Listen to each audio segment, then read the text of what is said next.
Hello, everyone, and welcome to a brand new episode of Minotaur Hotel with your host, Fallenwolf. Ow! As you just saw in the warning, this game is intended for mature audiences. If it is not recommended for anyone who is under 18. So I do have to give the whole spiel. If you are under 18, I would appreciate it. Oh, hold on. If you are under 18, I would appreciate it if you do not watch this stream. Again, though, I am not your parent. I cannot force you to do what I ask, but I would appreciate it. But with that being said, though, hello, everyone, and welcome to a brand new episode of Minotaur Hotel with your host, Fallenwolf. Can everybody hear me okay? I just want to make sure everybody can hear me okay. I listened to the last recorded stream I did of Echo, and the volume seemed a little more down than I would have liked, but you could still hear me. But anyway, I'm excited to get back. I'm excited to get back into Minotaur Hotel. I'm super excited. Host Fallenwolf.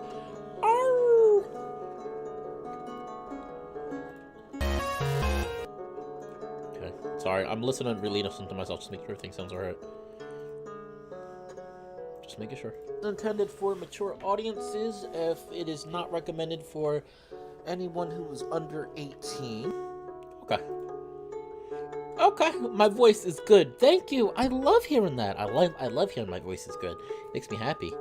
Alright, so last time we left off with Minotaur Hotel, we were playing we went through Luke's route, which was very interesting.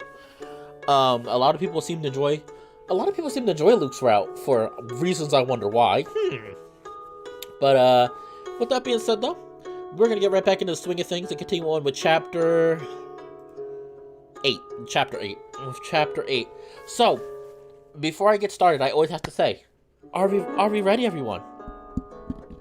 Are we ready for this? Can I start the stream, or do I need to wait for any last minute stragglers?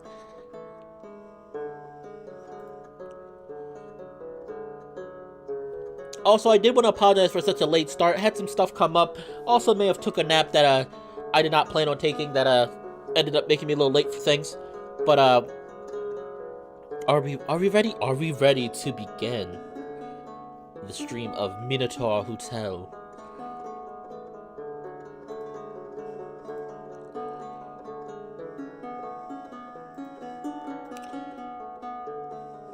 Nap that I did not plan on taking.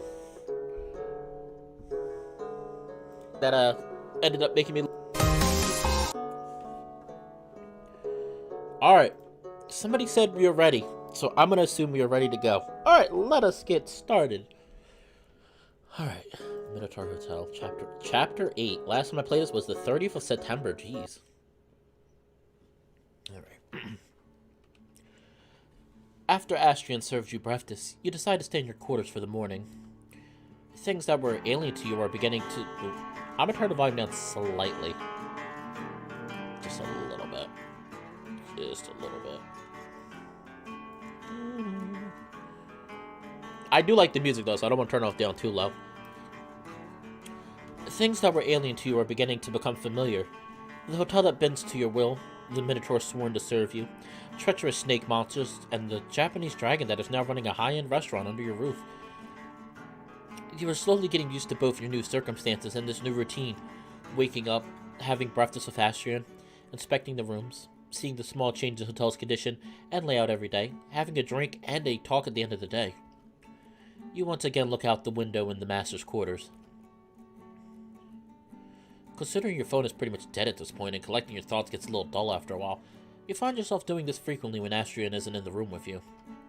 With new guests coming in, dull moments like this are going to become less frequent, but for now, you can enjoy this moment of meditation and the warmth of your efforts bearing fruit. Something catches your attention, something in the distance. You squint and focus your eyes on the small red spot that must be several miles away. The shimmer produced by the heat on the road makes it very difficult to make out any details. One thing's for sure, it's headed this way.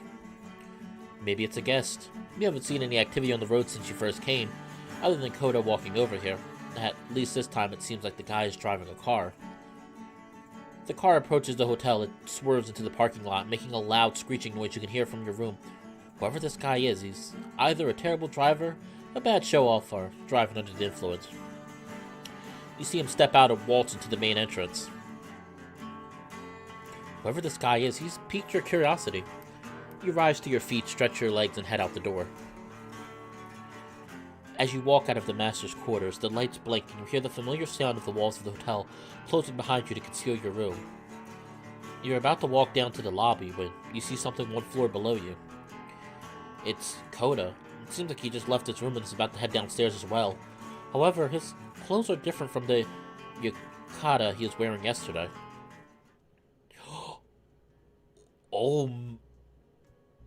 Oh my goodness! Oh, he's wearing modern clothing, a bartending. Yo, that looks... Oh, that looks... I like it.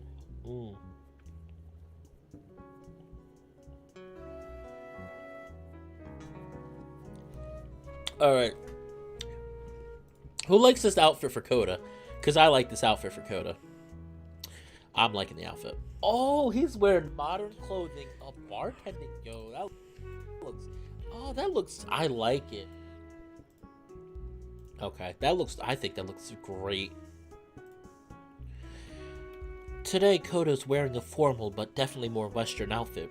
He's dressed like an elegant barman. Good morning, Mark. Good to see you again. I see you're taking this restaurant thing seriously. You know what they say. Dress for the job you want. I guess so. Again, thank you very much for your hospitality. I don't want to be a burden to anyone, so I'll gladly take over any duty as I can, as a gesture of goodwill. Coda bows in your direction. I was on my way to the lounge, in fact, or perhaps I should say the restaurant, to see if everything is in order in case we get new guests. May I know where you're headed? I was on my way to the lobby. Ah, great then, we can go together. I like him in the bartending outfit. Who here likes him in the bartending outfit? I like classy Coda. I like it. I like him a lot.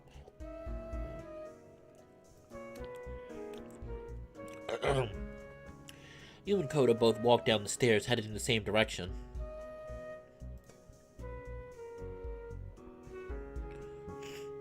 Walter Dirk. Wait. Oh, I thought it said Walter. Waiter Dirk. I hope that you have an enjoyable stay with us.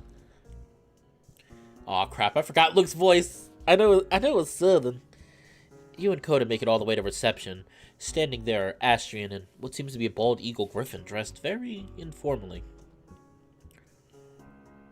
Everybody just froze. Oh no. Oh no. Luke, stop. Luke, stop. Cease and desist. Cease and desist. The griffin eyes Coda up and down and is licking his beak in anticipation. Some deep instinctual part of you sees a look on the new guest's face, catches on what's about to happen, and screams at you to intervene. But, like watching a train crash in slow motion, all you can do is stand there as the griffin perks up and grins. Well, what do we have? Well, what do we have here? Not one, not two, but 3 hot guys all alone in a giant hotel in the middle of nowhere? I must have died and gone to heaven. The griffin's gaze slides like a groping hand up and down your body, and then flicks away to focus on Coda. For a moment, you aren't sure whether to feel relieved that he isn't undressing you with his eyes anymore, or just a little bit insulted at being dismissed without a second thought. Oof. Oof. The MC just got, like, pushed aside. He's like, I don't want you. Name's Luke. Just got here after a long, hard, lonely drive. And you are? Oh, Coda does not look happy. Coda is peeved. He's like, get away from me. Oh no. A mighty fine piece of man. What do you say you help me with my bags, and when we get to my room, I'll help you with your bag. Oh gosh, no. No! Luke, stop, you just got here. Can we have peace for 5 minutes in this place? I beg your pardon. The sound of Astrid's hooves clopping on the floor as he rushes over draws Luke's attention back to the Minotaur. Coda seems grateful for the distraction and shifts over to your other side, away from the new guest. Mr. Walker, please allow me to introduce Mr. Coda, the proprietor of the hotel lounge, and of course the master and owner of our establishment, Master Mark. I do have a question for people. What happens, does the scene change if, let's say, I chose Luke first and then I chose Coda, or is it the same no matter what? Because I'm actually a little curious now. Because right now I chose Coda and then I chose Luke, due to some of my choices. So I'm kind of curious what happens if I chose the opposite. Master, huh? He looks from you to Astrid and back again with a widening smirk. His tail quivers behind as if electrified. The dragon tries to keep up a polite smile in the face of the griffin's enthusiasm, but you can see how strained the expression is by the way his brow and the corners of his lips twitch. And you're the proper guy in the charge of the lounge, huh? Nice. Been needing a place to put up my feet for a spell, something fierce. And if I get served by an absolute snack like you, all the better. Oh, God. Luke, stop. So, where's the lounge at? What kind of drinks you got? And most importantly, are you single? Well... Coda glances over, his eyes begging for you or Astrid to rescue him from Luke's lascivious interest. Oh, that's pretty cool. Okay, so thank you, Nivik. You must have played this game before. So Nivik said if you choose Luke, he arrives first and is charge of the lounge. I guess that makes sense since the choice we had was if we wanted the lounge to be like more party going or more cultured, more proper. So that's kind of, I may go back later after I catch up with this VN. I may go back later and try those choices and see what happens different. After a long, uncomfortable moment, the griffin bursts out into shrieking laughter and claps Coda on the back. Hey, relax, Blue Boy. I'm just teasing. Mostly. I'm awful sorry. I got a tendency to come on strong and end up putting my foot in my mouth, but I can take a hint when a guy ain't interested. He gives Coda a pat on the shoulder and then looks over to you and Astrid. That goes for you all. That goes for y'all too. If I step over the line, feel free to tell me to shut the fuck up, alright? As you say, Mr. Walker. Hey, it's fine. You're still welcome to stay as long as you like. Indeed. The dragon gives you another look. You can tell that Coda has something he wants to say. And by the way he's glancing at the griffin, who still has his arm around his shoulders in an over-familiar gesture, he wants to say it without Luke overhearing. Hey, Astrid, do you mind showing Luke to his room? Very well, Master Mark. Nah, you don't need to do that. I can find my own way around. And, I was just joking about that helping me with my bags thing earlier. I got some stuff in the car, but I can get it myself. Nonsense, Master Walker. As keeper of the hotel, it is my duty to serve the guests in any capacity that I am able. Come on, Angus, you're handing me these jokes on a silver platter. And hell, I ain't one to turn down the help of a beefcake like you. Alright, let's go then. Oh no. Luke is coming way too strong with these men. It's like, Luke, calm it down just a little bit. The Minotaur and Griffin make their way to the front door of the hotel, Luke sauntering along as Astrid clops behind him. Astrid turns to give you a look right before following Luke out into the hotel courtyard, and you give him an apologetic grimace in return. Silently, you promise to come up with some way to make it up to him. So, what's up?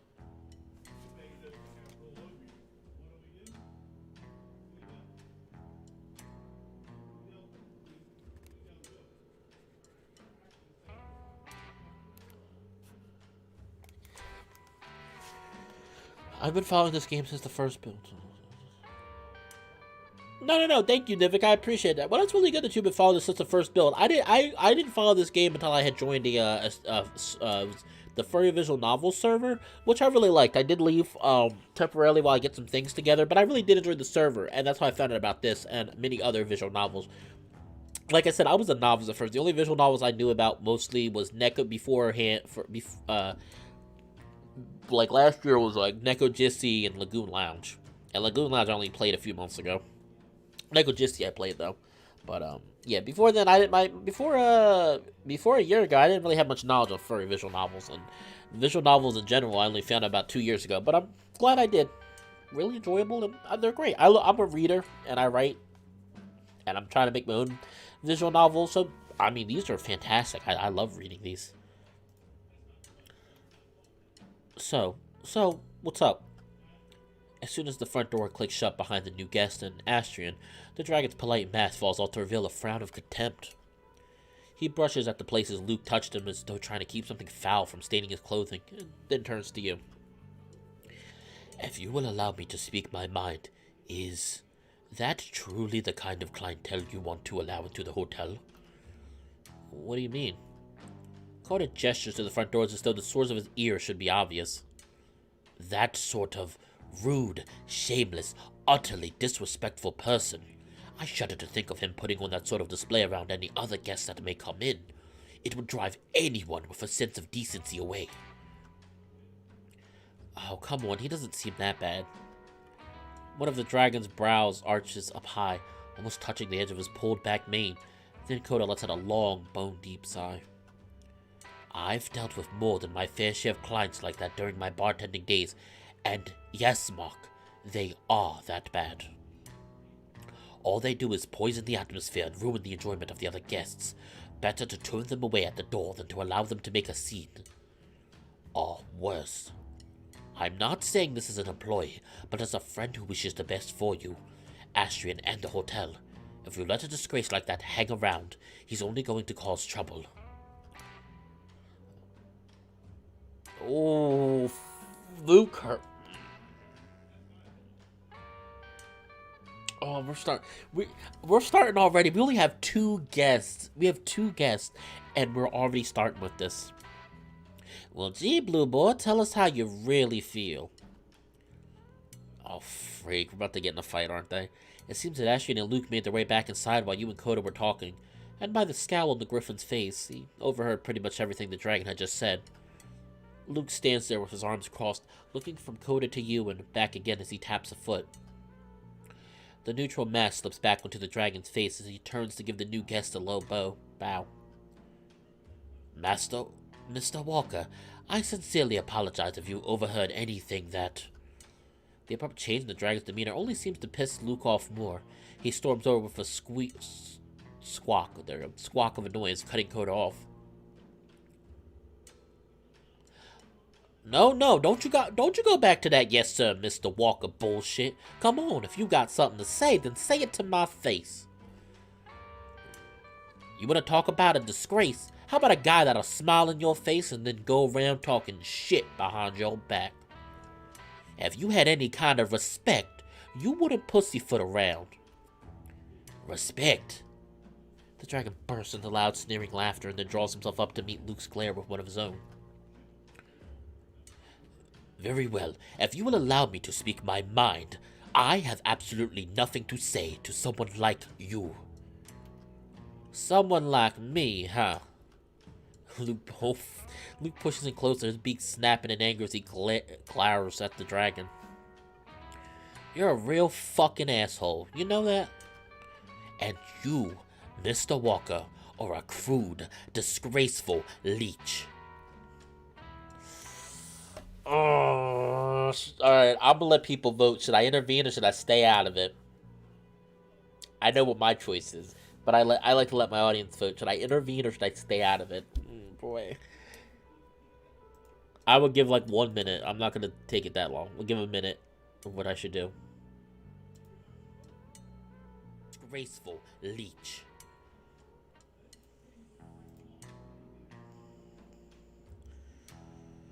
Alright, well, Nicholas, take care. I just got your message. I don't know why I'm just getting it now, but, alright, Nicholas, well, take care of yourself. Yeah, I'll be uploaded to the channel today, definitely. I'm not going to be streaming too long. Probably till about, like, 7:30 my time, so, like, another hour, 15 minutes. Not that long today. All depends on how I'm feeling. Alright, I'm gonna let people vote. Should I intervene or should I stay out of it? Okay, I got 2 votes for intervene. Give it another 15 seconds, and then I'm gonna go with what the decision is.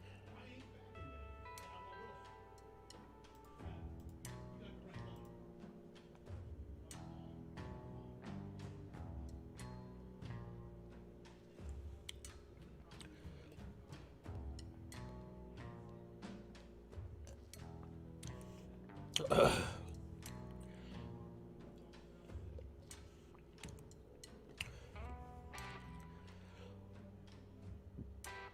me.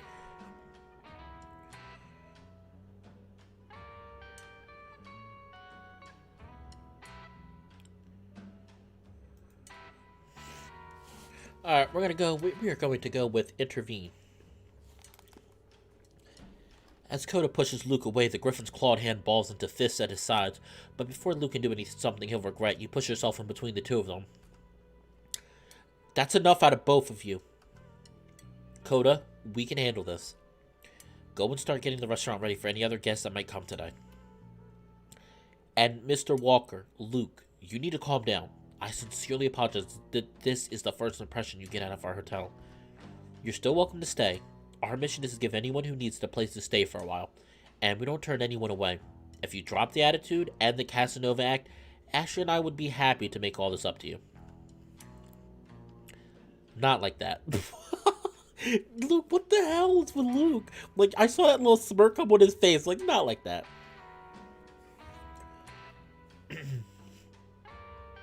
I did hear that there's going to be romance in this visual novel, and I'm curious. I wonder if you get with Luke. I don't know if I want to get with him, cause yeah, he's Luke, but I'm just curious.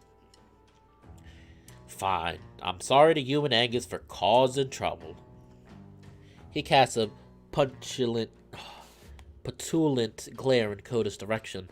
Then Luke makes his way back over to Astrid and take the large worn duffel bag in the Minotaur's arms and sling it over his shoulder. I'll piss off to my room and get out of your hair, alright? The Griffin guest doesn't spare Coda a single glance as he stomps down the hallway toward the guest rooms. Once more, the dragon brushes himself off and then turns to you and Astrid. Do you see what I mean? I'm shocked that you allowed him to stay after that. Yeah, you weren't helping, say nothing. I want to say you weren't helping, because Coda wasn't helping.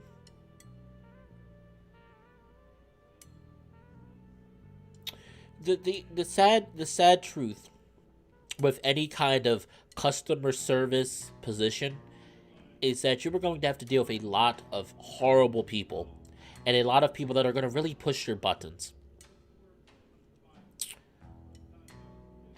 But you have to know how to handle it. And I don't think Coda handled it properly. I mean, I don't think he did. Now, people in the chat could be telling me I'm wrong. And that's fine. If you think I'm wrong, if you think I'm wrong, you can say it. I won't get offended. But I think that he was wrong. But you have to know how to handle it. And I don't think Coda handled it properly.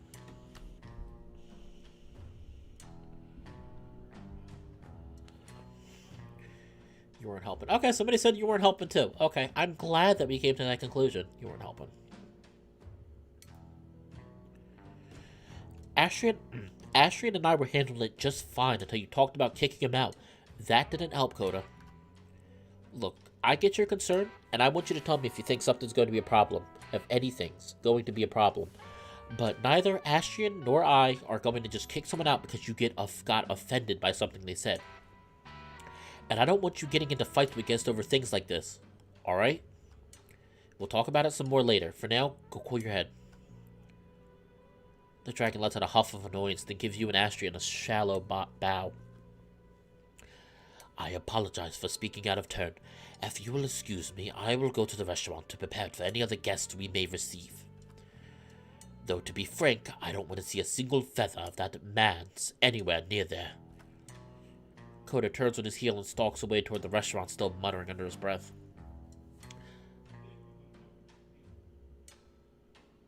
I'll have to put up a no shirt, no shoes, no service sign, lest he take his clothes off and parade around in his underwear. Heavens, can you imagine? For better or worse, it's over. For the time being, at least. A sigh forced its way out of your chest. What a start to your venture in the hospitality industry. One would be forgiven if such a confrontation left him on edge, but for someone like Astrid, after all he's been through, what impact could it have? You turn to him.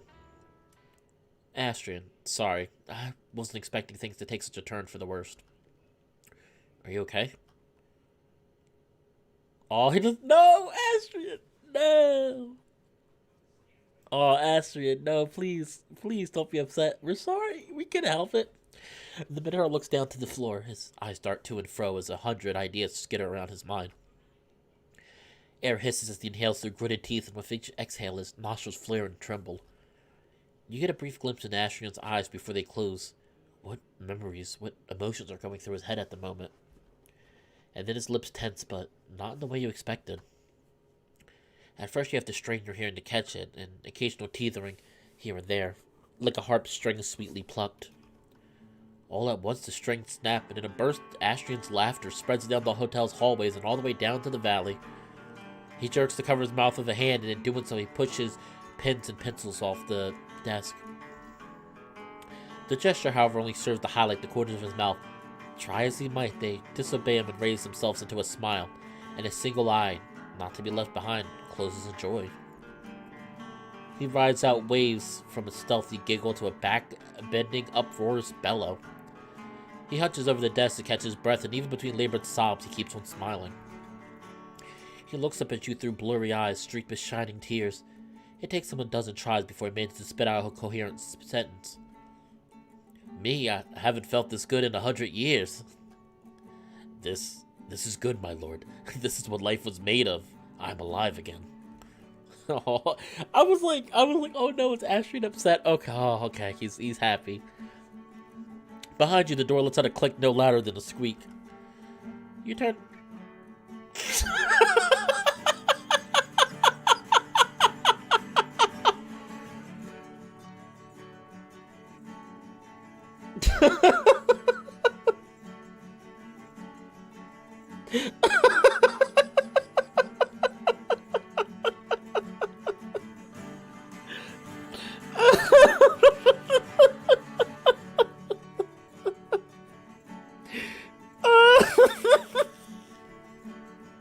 Like, what's going on here?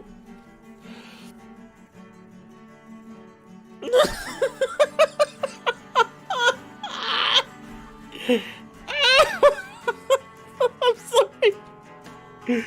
Oh, I'm sorry. Oh, that's no, let me. Oh.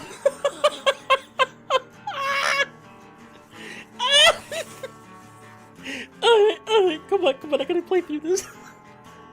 Alright, let me. Why does her face look like that? That's terrifying. She looks like a dwarf mixed with an elf.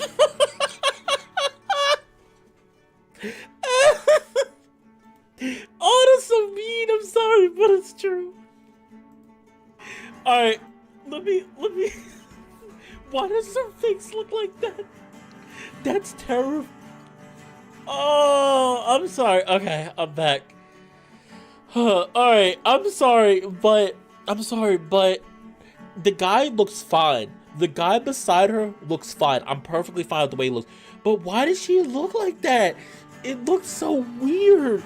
And again, I'm not being mean because I can't draw for crap. I probably couldn't even draw this.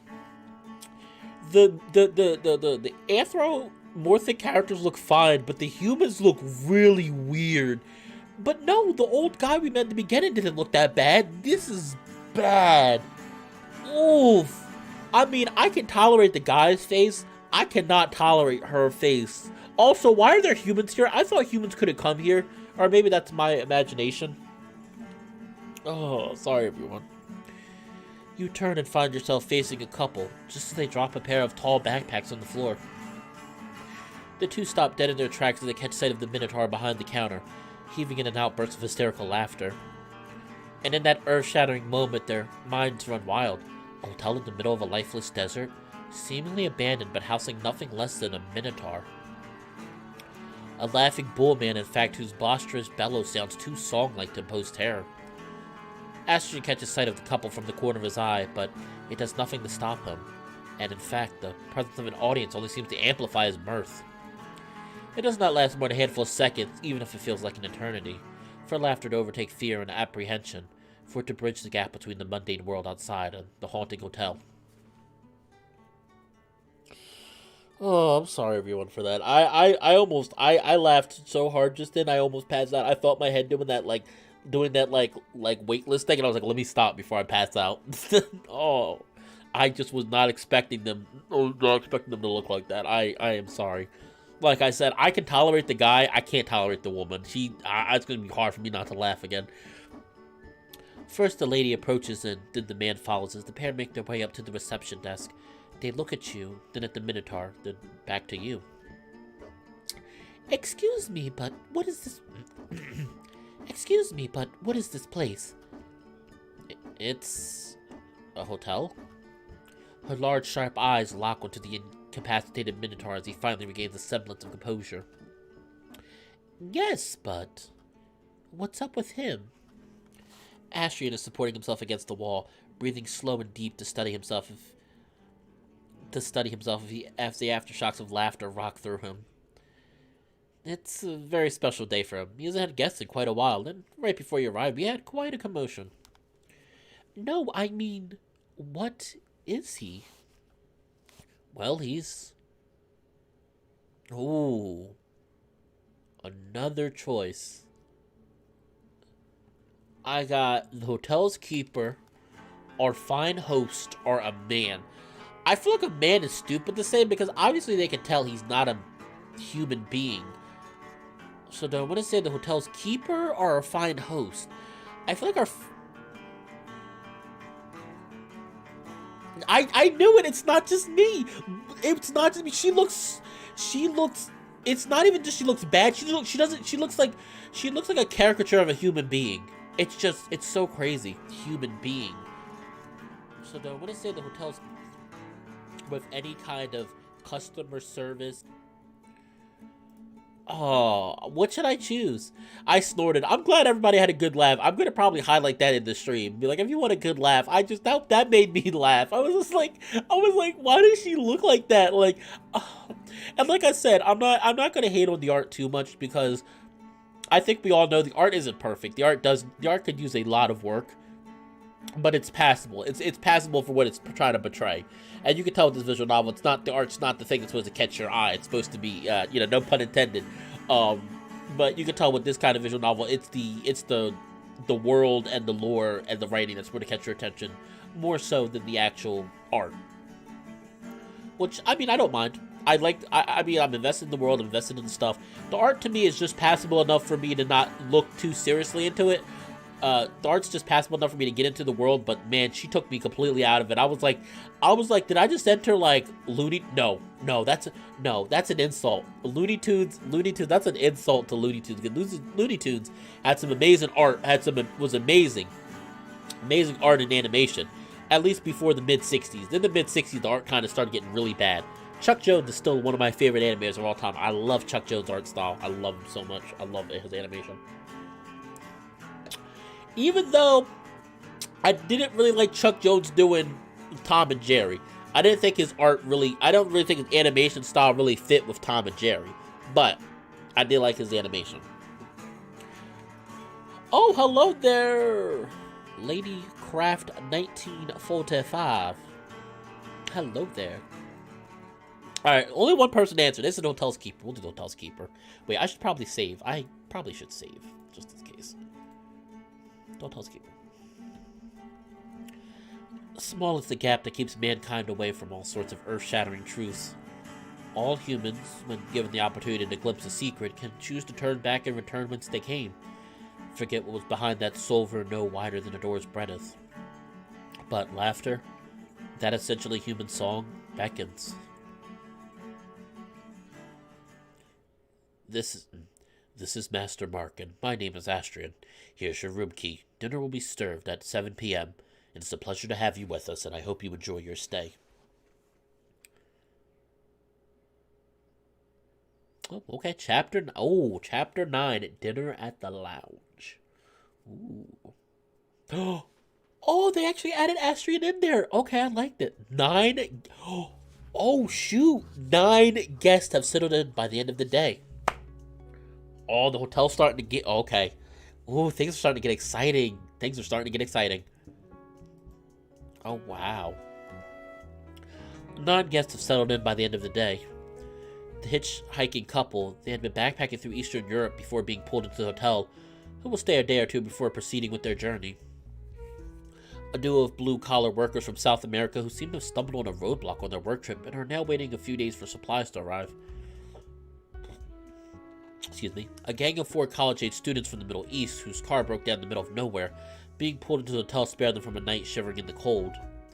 And Coda, that very proper dragon. Yeah, the hotel is getting busy. I like it.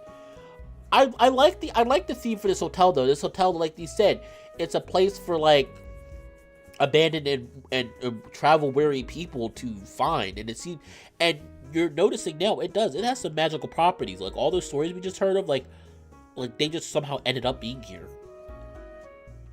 Coda's demeanor in the kitchen is as prime and professional as anywhere else. Before he begins, he walks from table to table, introducing himself as a server and giving a polite half bow when he departs. At moments like this, the strength of his reliance upon rigid social norms is made clear. He treats the lounge like a restaurant, asking if the guests have food allergies and trying to adjust things accordingly so as to satisfy the greatest number of people with a single meal. The Blue Dragon also feels the need to run his choice by you and Astrid before he gets cooking. It looks like miso soup is what's on the menu.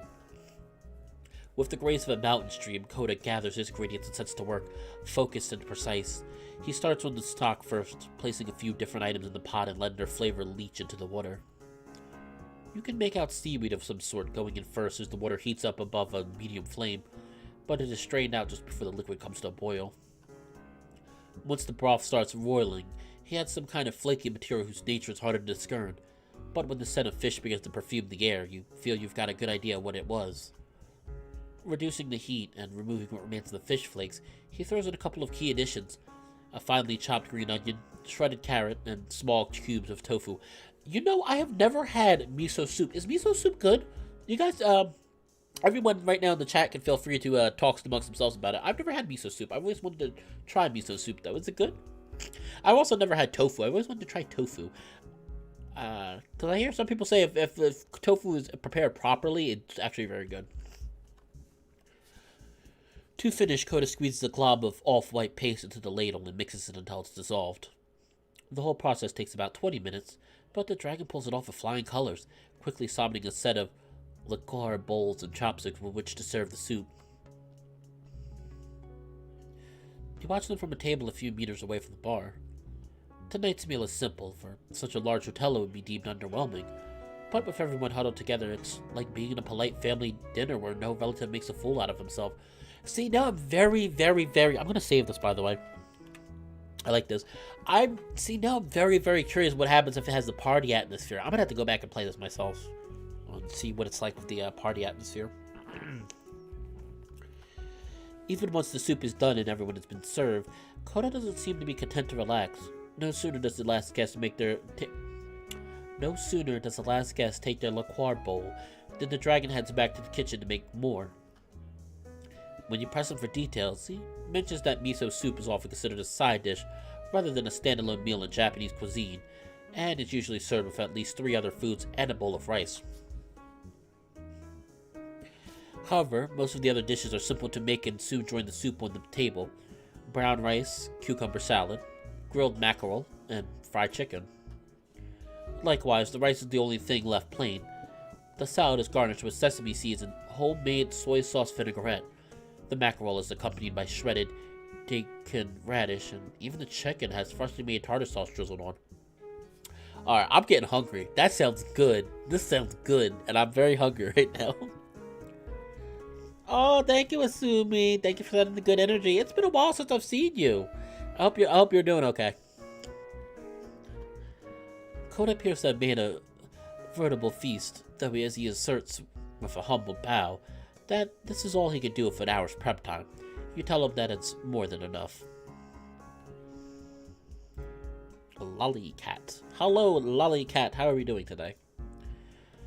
The guests seem to be wholeheartedly happy with the spread before them, but things hit a snag once all the food was on the table. Koda can only look on in mounting disapproval at the abhorrent lack of table manners, and his wide smile soon becomes strained in the same manner it did when he and Luke butted heads earlier in the day.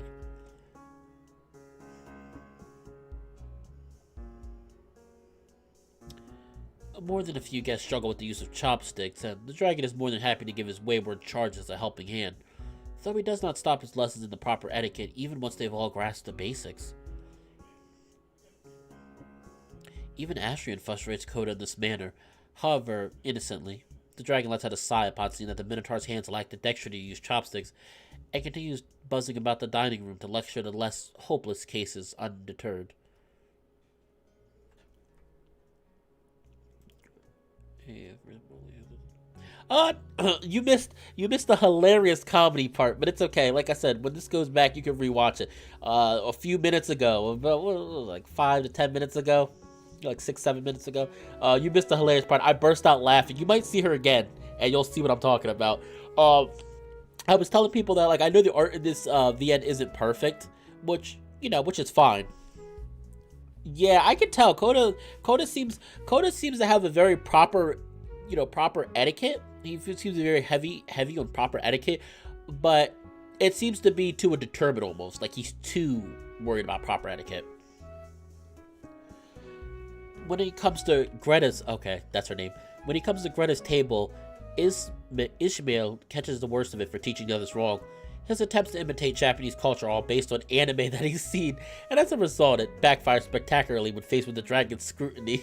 Oh no, is he one of those people? He's like, oh yeah, he's like, hey yeah, I saw anime, I totally know what Japanese culture is like. He's like, stop, please, no, it's not how it is, it's not how it works.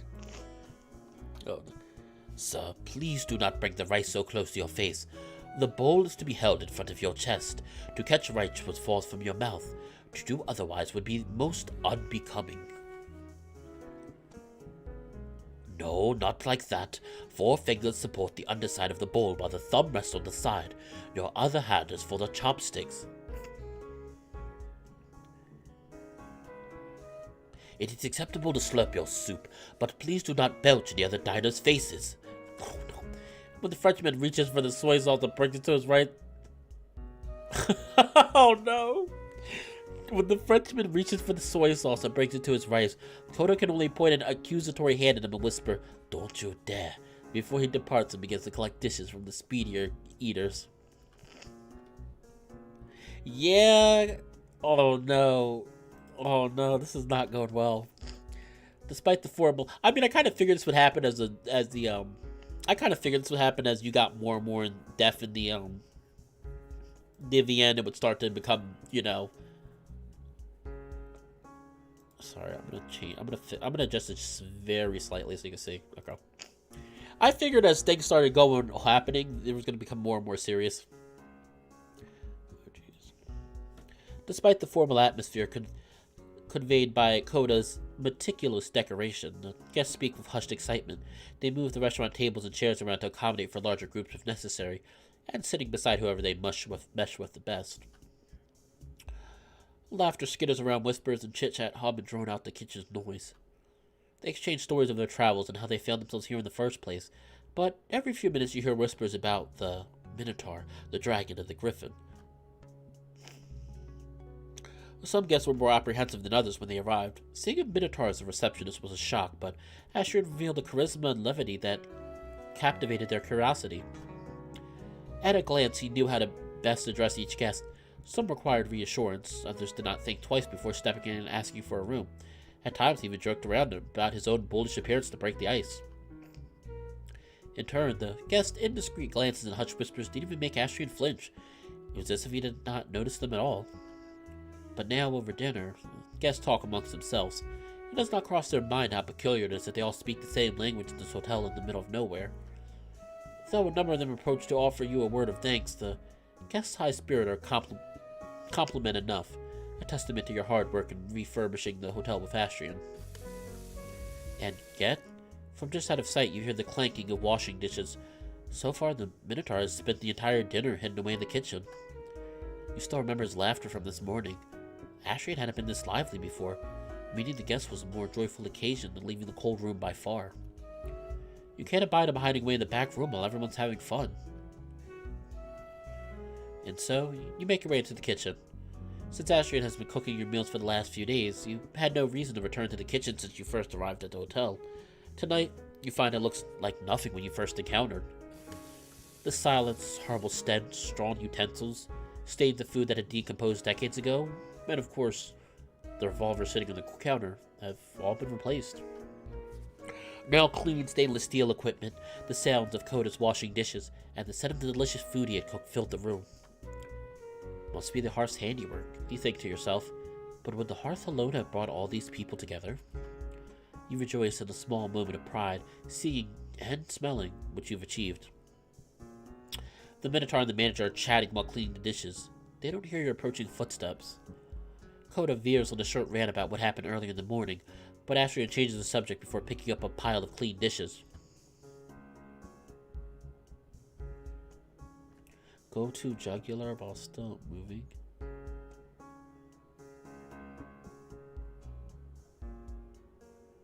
What are you... Axel, what are you talking about? I'm very confused right now. On the way to the cupboard, he briefly passes by the door to the cold room. He freezes, shudders, and lets out a nervous cough. After stashing the dishes, Astrid turns around and only then does he notice your presence. Astrid? Yes? Would you like to spend a few minutes with the guests? You've been here all night. Oh, you should not worry about me. It is fine. The guests' comfort comes first.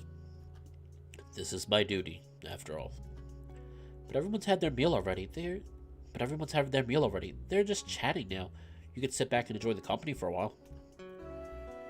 The Minotaur paces around and over your shoulder, getting a glimpse of all the commotion in the other room. His ears flicks to catch their voices and he bites his lower lip to contain a smile. You were kind, but I shouldn't leave Koda here to wash the dishes by himself. Koda huffs at the remark. I see. In that case, excuse me, Koda. Do you mind if I steal Astrid from... I did Astrid. I see. In that case, excuse me, Koda. Do you mind if I stole Astrid from you for a few minutes? I'm almost finished here, and we aren't getting any more orders. Go on, Astrid. Have fun. Are you sure? I could stay a while longer. It's no trouble at all. It will not be necessary. Come on, I'm not giving up on this one.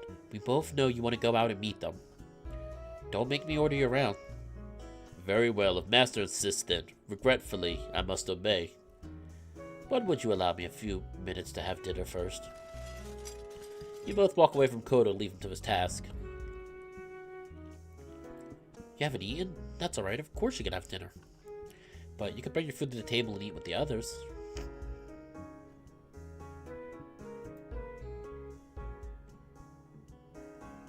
P.S. I always watch you, though I see you through my TV. Oh, you do that? I do that. I do that at nighttime. Assume me. Like I usually at nighttime because I sleep with usually the TV on. What I'll do is I'll link YouTube to my phone. I'll link YouTube to my phone and then put a video on my YouTube, some playlist, and I'll go to sleep. Lately I've been just watching a lot of old school, a lot of older Let's Plays I used to watch. Lately I've been kind of taking a break from visual novels, more so watching other people play visual novels.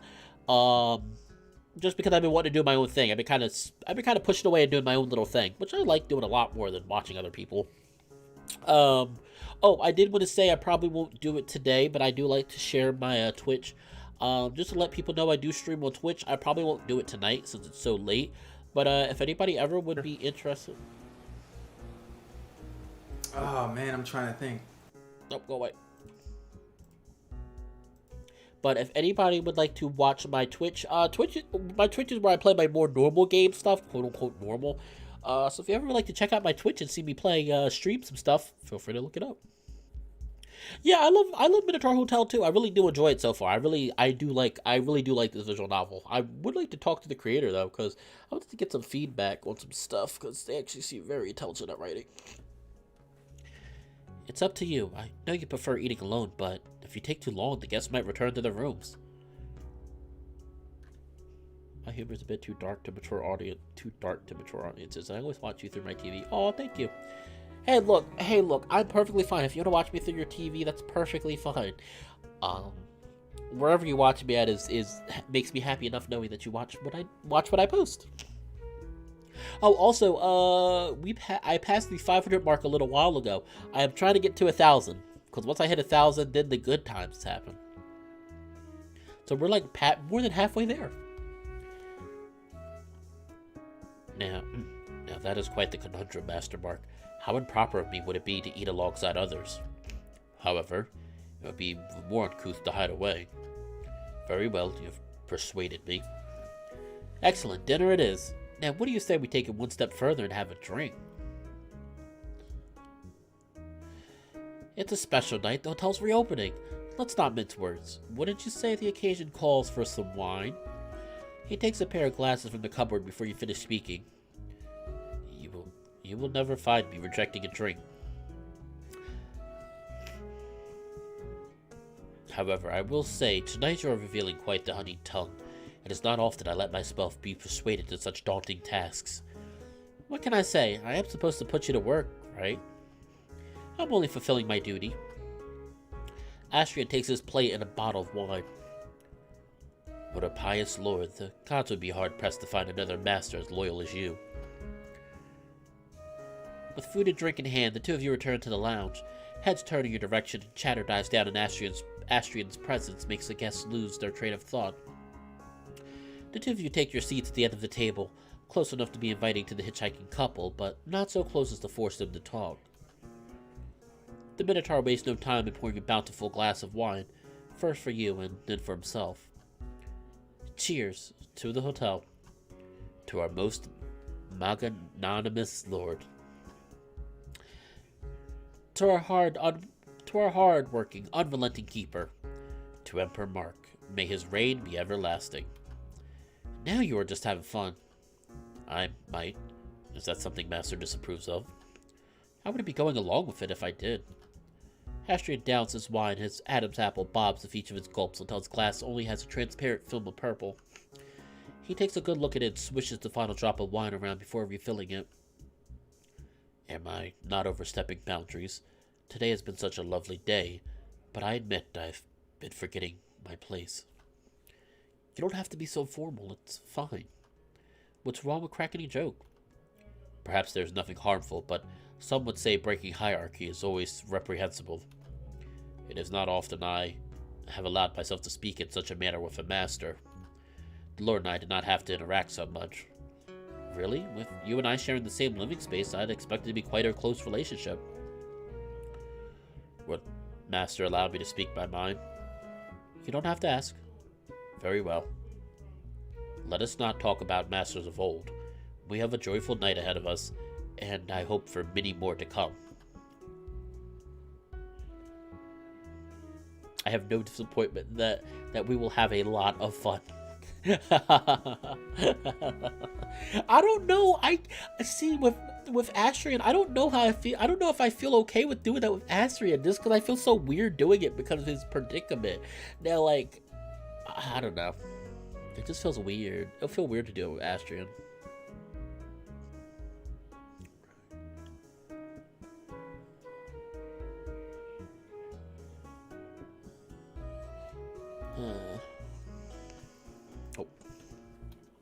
Plus, from what little I gathered, it seems the world has changed so much over the last few decades. Not only the world, people as well. Yes, that's right. We have a lot of new technology, and maybe we, the people, have changed as well. Oh yeah, we've changed. We have changed all right, indeed. For, we're not going to talk about that because this is meant to be fun streams, but, with certain things going on right now in the country of the United States, people have changed a lot indeed. Did you ever hear about human rights? Is that a topic anyone ever brought here to the hotel? Rights, no. That's a topic I heard from a few guests, but I am no scholar of the law, of course. Human rights, however, I am afraid I have never heard the expression. They are the rights to which we are entitled because we are human. They cannot be taken away. It's what we call inalienable. They aren't absolute, mind you. There are limits, but even if you did something wrong, you are entitled to them. It's only right. But, my lord, I am not human. I am a hybrid. That makes you, at the very least, half-human, and that's enough by far. Plus, it's not about blood, it's about the human condition, the human spirit. You're human, Astrid, and you have rights. You're entitled to dignity, to being treated with respect, and to having your needs met. Even if I've been in prison for a crime I did indeed commit. Being an inmate does mean some of your rights are restricted, but it's not about putting you through a grinder. That's just not right, no matter what. I love that the main character is such an adult. Like, here we go. This is the person we need. Plus, what was your crime again? Meekness? Yes, I allowed my killer to take my life. That's not a crime. I don't know the specifics of what happened, but no matter what, that is not a crime. What you've been through, it isn't right. I don't know if we really should be saying this, only because the gods are the ones that decided his punishment. I mean, I do agree, like, what he went through is terrible.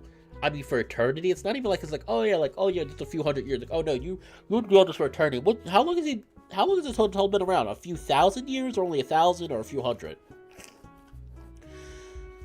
It often seemed to me over the centuries that the laws of humanity are much more merciful than those of the gods.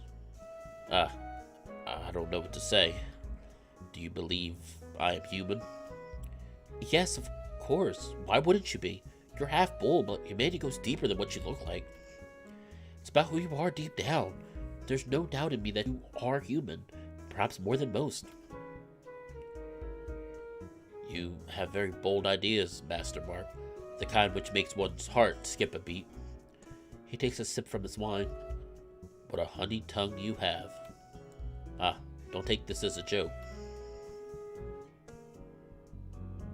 Together Again. Did I play Together Again? Together Again? Which one was that? Did a dash. Right now I'm watching Chemo Coliseum. Chemo Coliseum, that is a visual novel I gotta get back into. Chemo Coliseum, I had fun with. It was something a little bit different. I mean, I'm not gonna lie. The storyline was a little abrupt and very weird in certain places, but the companionship between the main character is pretty good. I like Volga. I like playing as Volga. I gotta keep going. The only reason I stopped Chemo Coliseum is because I had to restart. I got a new computer a few months ago, and despite transferring the files, they didn't transfer properly, so now I have to replay all over again. But I'll do it. I do like Chemo Coliseum. Don't take this as a joke. I am just at a loss for words. I did want to say though that I hope when I start kind of drifting, I'm never gonna like completely stop playing visual novels. But I do hope when I start kind of branching out a little bit and start posting more videos of what I have in mind to do, that people will still love me. Familiar Travels, let's go Together Again. Oh, you're talking about that video. Yeah, I love Familiar Travels. That's a fun VN to play. Familiar Travels is a fun VN to play. I really do like Familiar Travels. Don't take this as a joke. I'm just at a loss for words. Sometimes ideas take root in me and I hold on to them until my chest and throat hurt. I don't know what to say. Please forgive my bumbling. No, I imagine what you'll say, but would you answer a silly question of this fellow human? Of course, and you don't have to ask for permission. Oh, I know, but tonight, I suppose this pomp, this ceremony, it strikes me somehow as funny. I did. I really liked Poe, and it crushed me inside. I really did like Poe. As much as I love Familiar Travel, I just hate the fact that there's no that as far as I know, the ending for each the ending for each route is so blatantly not a perfect ending, and that's one of my few issues with that VN. If you're going to have me play a game where there's routes, at least let the route feel like it's a cohesive ending. You can have a true ending. I'm fine. There's no issue with a game having a true ending, but for the people who maybe perhaps don't like how the true ending ends, give us a cohesive ending. Like, I really would have liked if Poe's ending would have been something where they were like, they're like, maybe let's try again to be friends and go from there. or something like that. But I mean, their ending was so abrupt. It's like, oh yeah, I'm gonna destroy the world. Here's the ceremony, and then you go back to the beginning of the cycle and start over. It's like, that doesn't really feel that good. Oh, I know, but tonight I suppose this pomp, the ceremony, strikes me somehow as fun. Well, about my question. Is there a human right to having a home? Yes, there's this thing called the Universal Declaration of Rights. I'm pretty sure it has an article talking about housing. There's also a right to having a nationality, belonging to a country. That's also a way of having a home, in a sense. Does this topic interest you? Sorry if I'm rambling. Yes, it does, like you wouldn't imagine. I can try showing you some stuff about the United Nations and the Declaration of Human Rights. That's a cool thing that came up after World War II. How about that? Another time we can spend a whole night talking about this, if you want. Excuse me. That sounds lovely, if it's not any trouble. Could be a fun night. I keep talking about this for hours and hours. Just need to get an internet connection to show it all to you. But it seems your words fall on deaf ears. The Minotaur's caught another idea, mumbling it to himself. Me, the human. I didn't tell you about the internet, did I? I'm afraid you didn't. At least I don't recognize the name. Oh, the internet's one of the most life-changing technologies from the 20th century. It's really impressive when you think about it. You are familiar with the radio, right?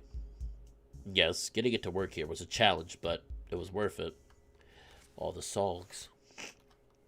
With a radio, you can listen to what people are sending from a distance. The internet is like that, but much more powerful. You can connect a machine to it and allow you to receive and send information. Isn't that great? What do you mean by information? Well, knowledge, for example. You can send and receive messages in seconds. It's so fast. It takes weeks for a letter to arrive at its destination, but with the internet, it takes seconds. You, Astrid's face, I knew it. Astrid was like, oh, like, the internet. Tell me more about this internet. Tell me more about this internet. But, yeah, I do plan on doing it. Also, I did mention earlier, I do plan on doing more videos. And like I said, if anybody here has any suggestions for videos they'd like to see me do, you can send me. Oh my goodness. Axel, come on. I tell people all the time, I play these VNs. Axel, I told people, when I play these VNs, I'm trying to play them for the actual story. And Axel comes in here and is like, yeah, the art is very beautiful. I'm like, oh, Axel. That's okay. Well, thank you. I do enjoy the art. For most of the characters, I do enjoy the art, though I do think some characters are taken a little too far. But then again, I followed the artist since I first joined the fandom, 10 years ago? 8 or 9 years ago. So I followed them since then, so I'm used to their art, and I really do enjoy their art. Kill Panda's art is fantastic. And one day I'll get a commission from her. One day, when I can afford it, because she's a little pricey for me. I mean, it's worth the price, but, you know. But, yeah. Like I said, people always have ideas for me to do videos. I have a huge list of furry VN games that no one plays. Nivik, send me the list. You can either, well, I'm not sure if I have your Discord. You can send me the list. I am more than willing to check out these furry VN games. There's a lot I haven't played that I still want to play. Somebody mentioned Changed, which I hear a lot of people in the fandom talk about. I don't know what's so great about Changed, but I'll have to check it out. There's one, it's not a VN. One game somebody recommended me called Linen the Lion. I plan on playing here soon. Somebody mentioned that. Like I said, my YouTube channel is going to mainly be for my furry stuff, but I do have a lot of other videos I want to make. If you have any discussions or topics in the furry fandom that you'd like me to discuss on this channel, let me know. I can make a 10-15 minute video about it. I need ideas. People, I need ideas. Don't be afraid to send me. No idea is stupid. Any ideas you got, send them to me. None of them are stupid. I won't laugh at you, I promise.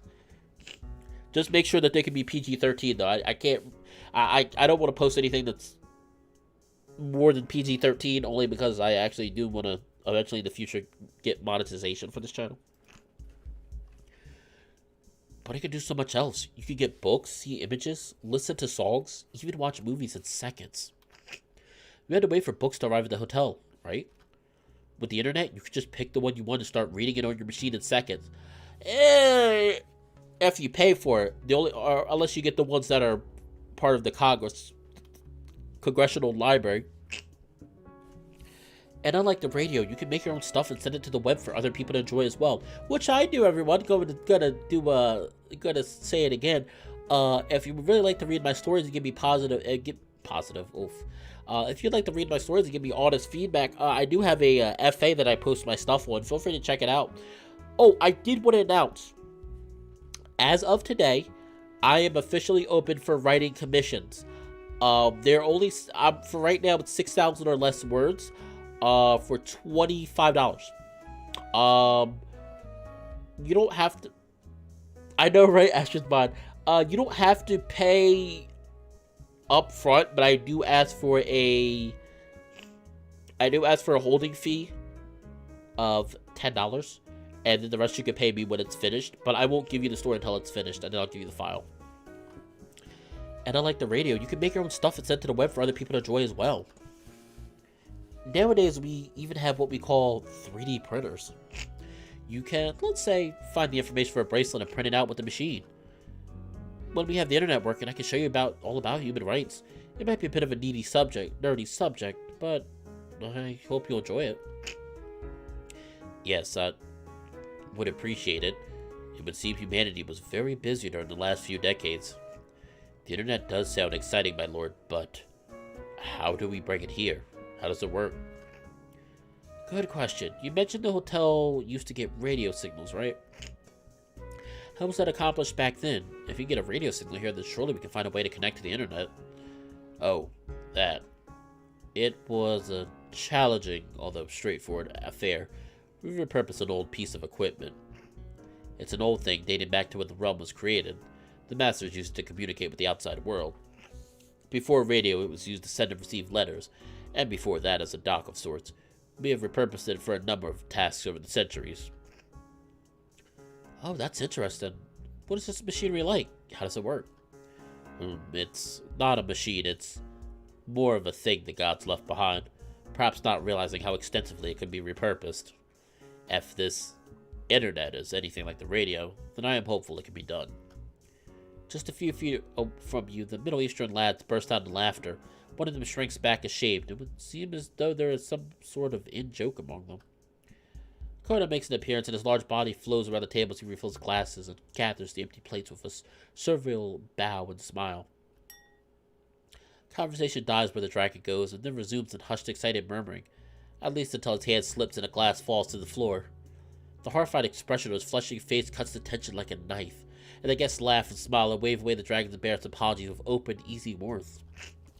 Both you and Astrid can feel in the midst of the bustle that fills the lounge, that mixture of heaven, melancholy, and light, fluttering hope swelling in your chest.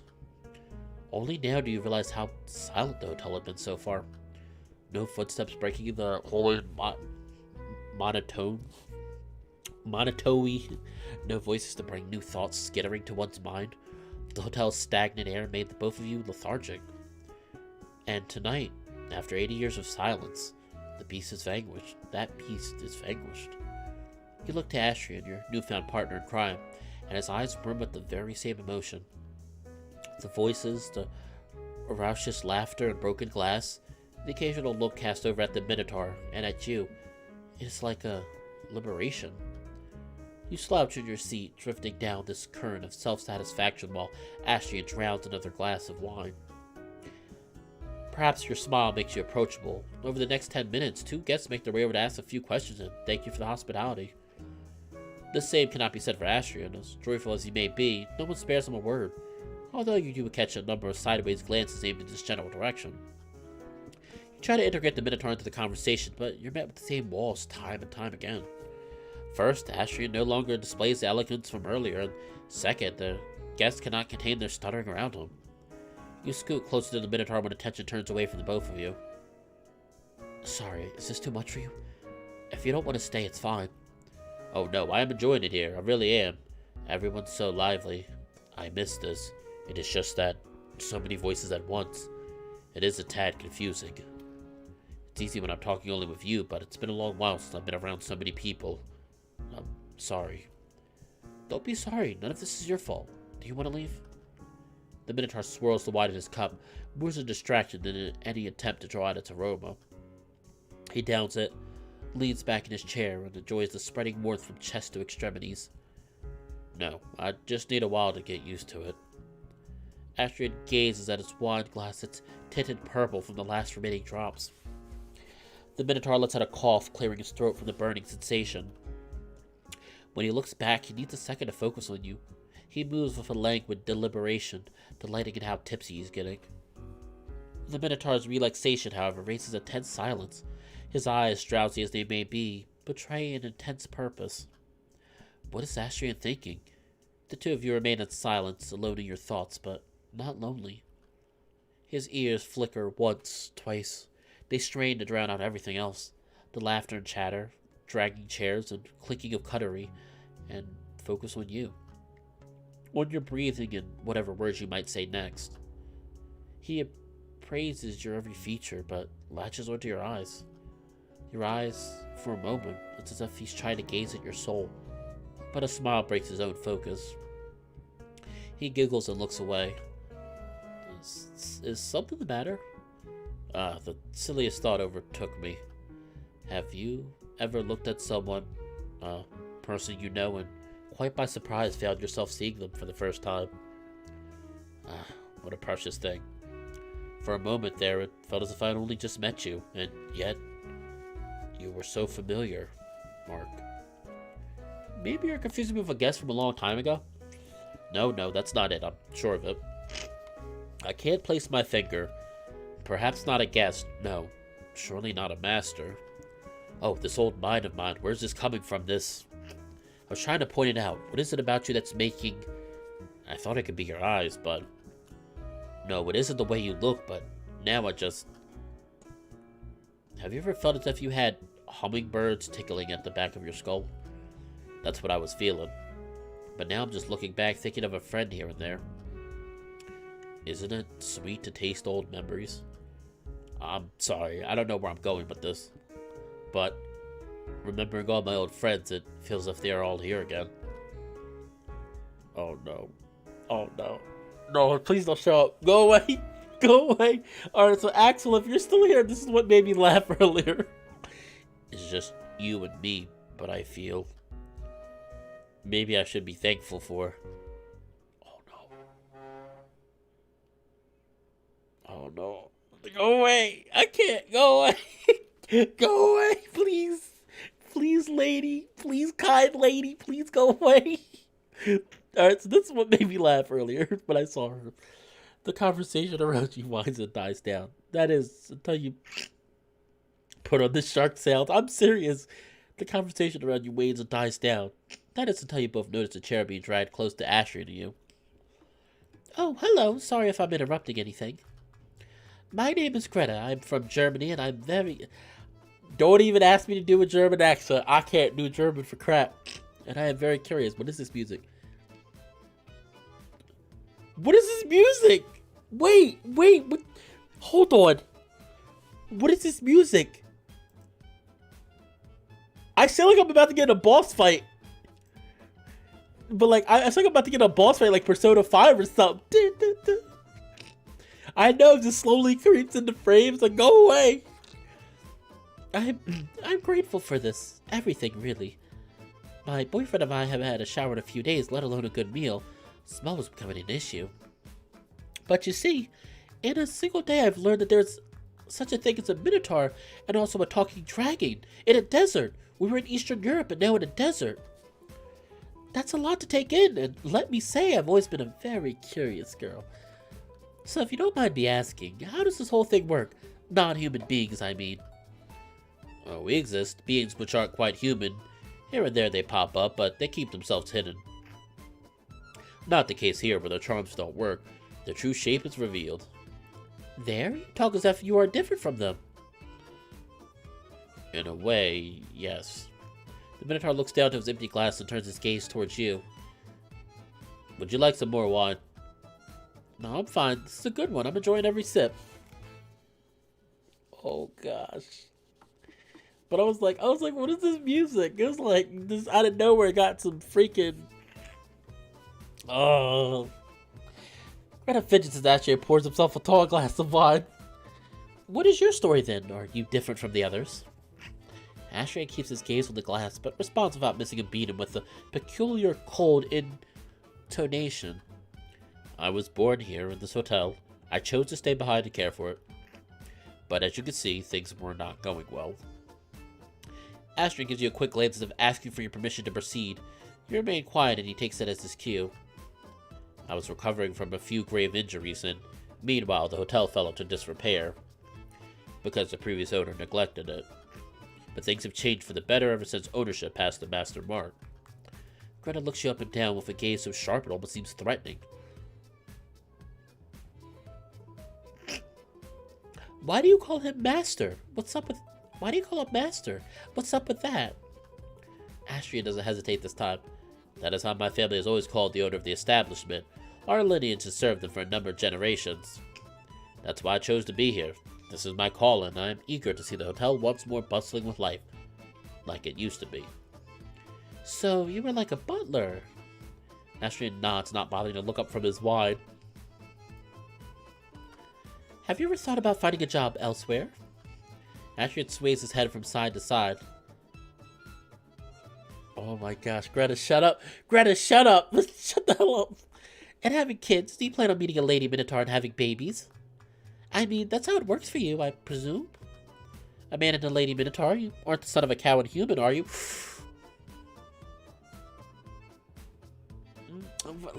Greta, shut up! Shut the hell up!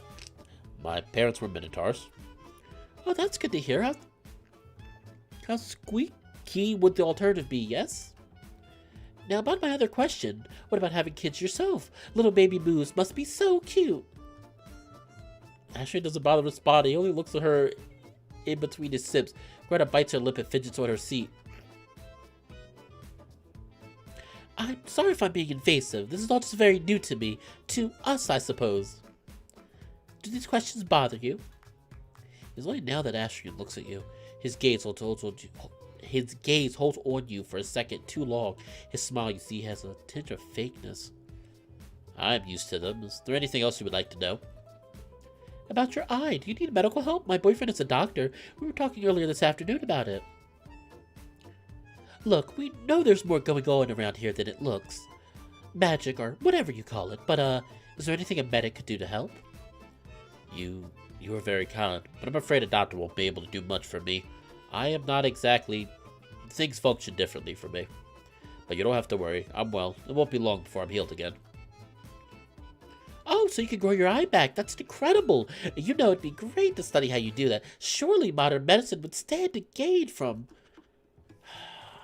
Greta, shut up. You're making him feel so bad.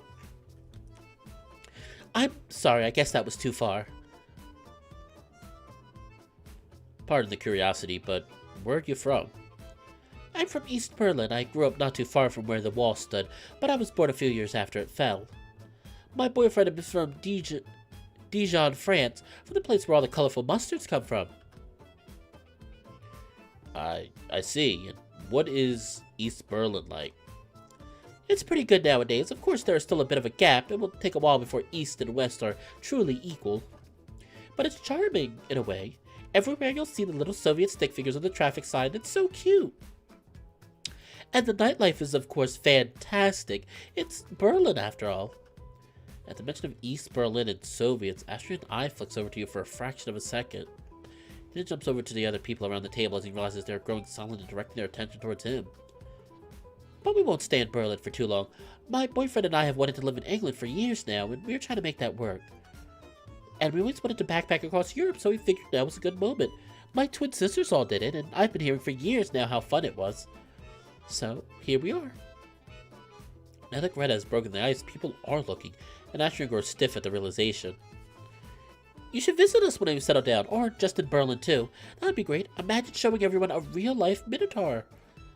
If money is a problem, there are so many excellent hostels. You can rent a place online too if you want privacy. The Minotaur looks to you. It's no longer a stealthy sign. He goes as far to swing his head from side to side as a call for help. You can't let him go through this. It's easy coming up with an excuse. Astrid, perhaps it's time we return to the office. We have some paperwork to go through before tomorrow, don't we? Yes, the contract. Excuse me, Miss Greta. I'm afraid I must get back to work. Greta, shut up! I hate Greta right now. At this hour? Now that's quite late. That's not nice, Master Mark. You shouldn't be treating your employees like that. You could say Astrid is more of a business partner to me, actually. We're in this together, and starting a new business involves a lot of sleepless nights. So, it is with great pain that I must steal him away. If it's for the hotel, I'm happy to work all night long. Greta looks at you, then the Minotaur, and then back to you. And as she does, you see her smile getting wider before her lips part, and an obnoxious, shrill giggle erupts. The Middle Eastern students turn around, startled by the noise. Oh, I see. That's okay. It was nice meeting you, Mr. Astrid. Ooh, I can't talk today. I hope my questions didn't offend you. Greta punctuates her sentence by smiling and closing both her eyes in a strange gesture. You fail to understand this for a moment, but it seems like she is starting to wake and failing. Don't worry, I'm used to them. I hope you have an enjoyable stay with us. You and Astrid start rising to your feet when Greta speaks up once more. Oh, one last thing, I almost forgot. Is there Wi-Fi here? My 4G isn't working either. I don't have reception. Wi-Fi? Oh, that? No, not yet. I'll look into it. How, though? How can internet be brought to a magical realm that just pulls people in? Oh, that was bad. That was really bad. Ooh, this is new music.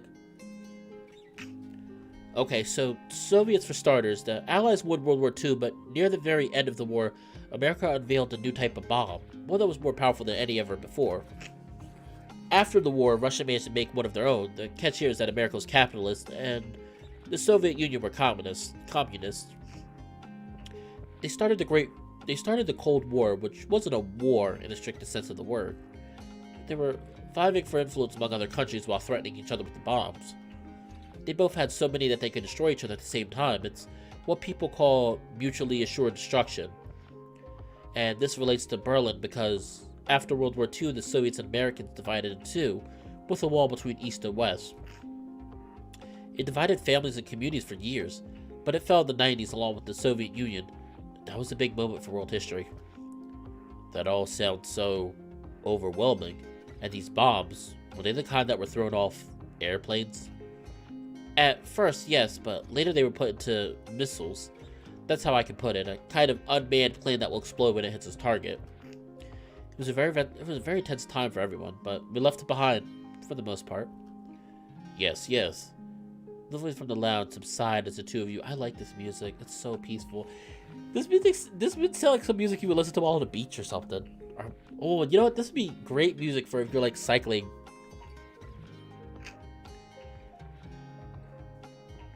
The voices from the lounge subsided as the two of you climb up the spiral staircase side by side.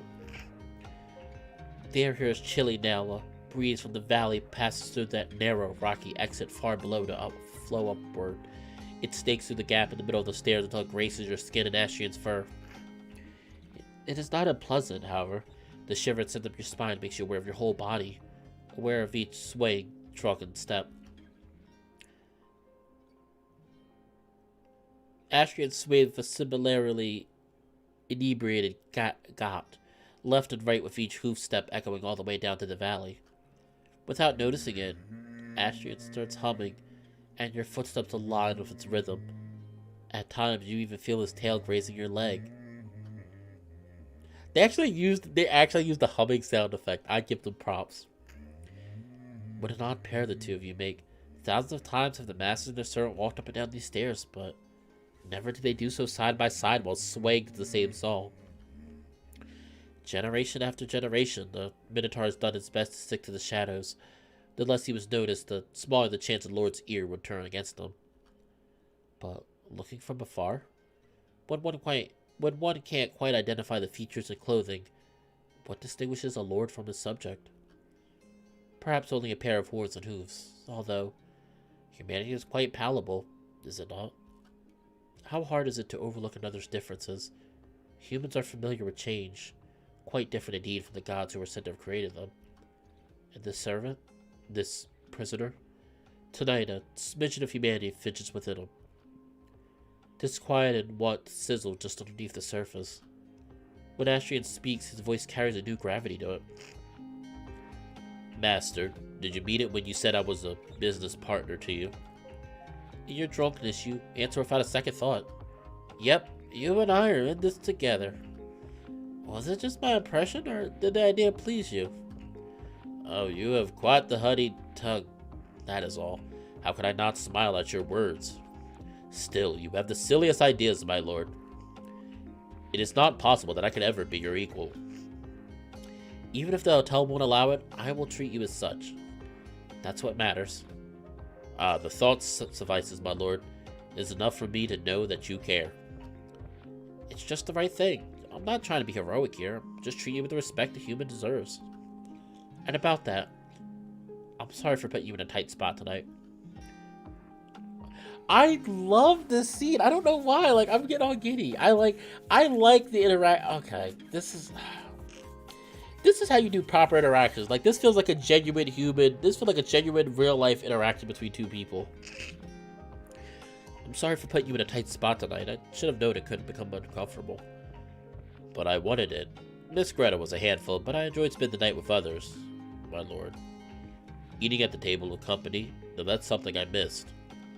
Oh, so you may grace them with your presence, but you won't have a meal at the same table as I do? Astrid paused and looks at you with a glimmer in his eyes. Is that truly something you desire?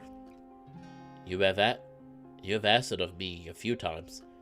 Eating alongside the guests and staff was my routine, but the Lord stands above all. To share the same table with the Master.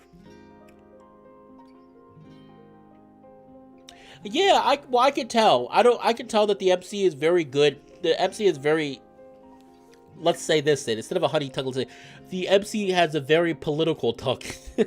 he's very good at it, at drawing people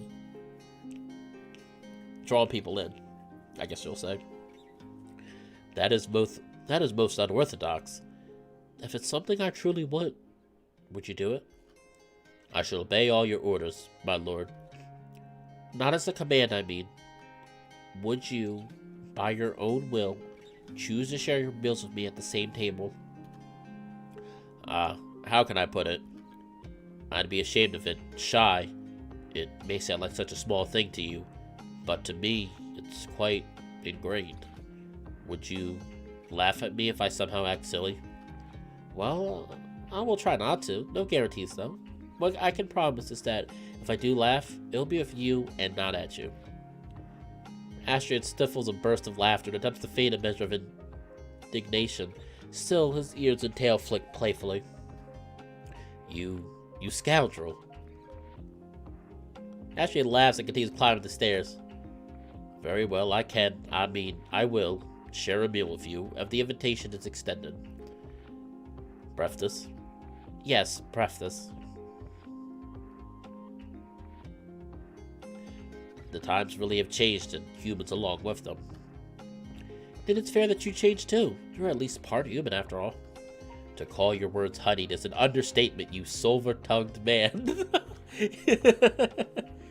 What, are you turning against your master? Are you now turning against your master? What is wrong with a joke, That's the spirit. Nothing wrong with a little playing around.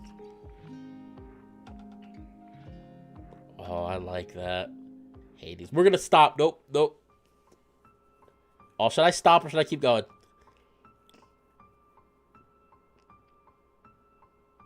Should I? Oh, no. Alright. After this little small scene, then we'll stop. It was like the end of a summer's day rain back at the palace of... Again, I'm not good with old languages. Forgive me. Old names. Forgive me. It was like the end of a summer's day rain back at the palace of Konosos. Can't talk. Rivulets falling to the patio stone floor, droplets pouring from the trees down to the saffron bushes. The pitter-patter of fat droplets and children's feet as the Minotaur sat by the tall red pillars, thinking, not making a noise. Thinking as his father told him to, as he did now. He had walked a dozen steps downhill before he lost balance and fell to his knees. Now he sat, collecting himself. The Minotaur looked up at the stony ceiling hundreds of feet above him, raining down the same fat drops of water on his muzzle. His neck hurt as if a searing iron wire had burnt it. His tongue and throat were locked frozen by a lump on his neck. Astrid thought and thought well as he plucked and then cradled an asphodel flower in his hands. He was surrounded by them, in this meadow overlooking a labyrinth land of rivers. His body ached, but how soft a flower's petals are against one's hand. Its white and pink were like a slash of life in this darkened land. How long did he stay there in the asphodel field? He lost track of time, but he remembers the moment he rose, when he caught himself humming. A nameless, graceless tune coming from deep within him. A cold drop fell on the palm of his hand, and the Minotaur was awoken from his trance. Prince Astrid, adopted son of King Minoh of Crete, rose and looked down towards the rivers, and there he was, the man waiting by the shore. This time he stomped downhill, letting the slope guide him in leaps and bounds. He could not laugh. The lump in his throat made sure of that, but splayed on his muzzle was a smile. When the slope ended, he let momentum carry him to the shore, to the skeletal man in his humble boat. Never before had Astrid seen such a sordid creature. His beard, drier than hay and caked with foul filth, went down to the muddy shore. His feet, half sunk into the mud, had overgrown yellow nails that were more like fangs than what any human should have. A coarse cloak covered the upper half of his face, but as he shifted on his feet, Astrid caught a glimpse of the old man's eyes. They burned. The man was hollow like a furnace and reeked of bitter smoke. Hold on. I just sneeze. Foul was the god on the river's shore, and common was it for nobles and highborn to shy away from him. Judging by Astrid's smile, however, one would guess he beheld a holy envoy covered in fine garments and fragrant with the scent of flowers. Astrid hooves stuck into the muddy soil of the river as the old god's gaze crawled over the hybrid. Sensing movement, half a dozen crabs which had hidden in the mud skittered away from the two of them. Oh, I knew it is I know who this is. It's the ferryman. It's the ferryman to the underworld, Sharon. I know that much Greek history, Greek mythology. I've played God of War, you know. That's terrible. No. In all seriousness, God of War is probably like a terrible. It's probably terrible to announce that you know Greek mythology through. I have read Greek mythology books by themselves, so don't worry. It's not just from God of War. Like I know about Persephone and Hades and the underworld and all that. What a peculiar sight. Not a man, not a beast, much less an immortal. Neither a mournful youth nor a pacified elder. A smiling, dueling dead, one leaping downhill like a nymph. Now, let me collect my payment. With his left hand, the foul-smelling elder supported the Minotaur's neck and massaged the lump within it with a bony thumb. With his other hand, he reached into Astrid's mouth and plucked the obstruction from his throat.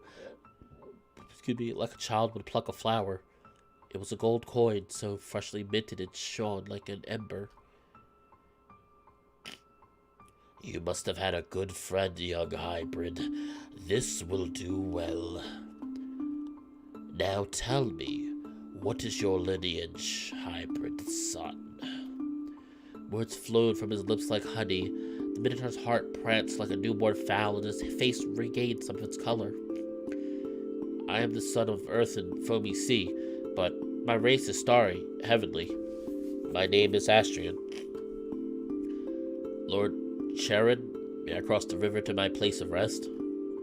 The old man ran a slender finger over his matted beard as he looked newly dead up and down. Very well.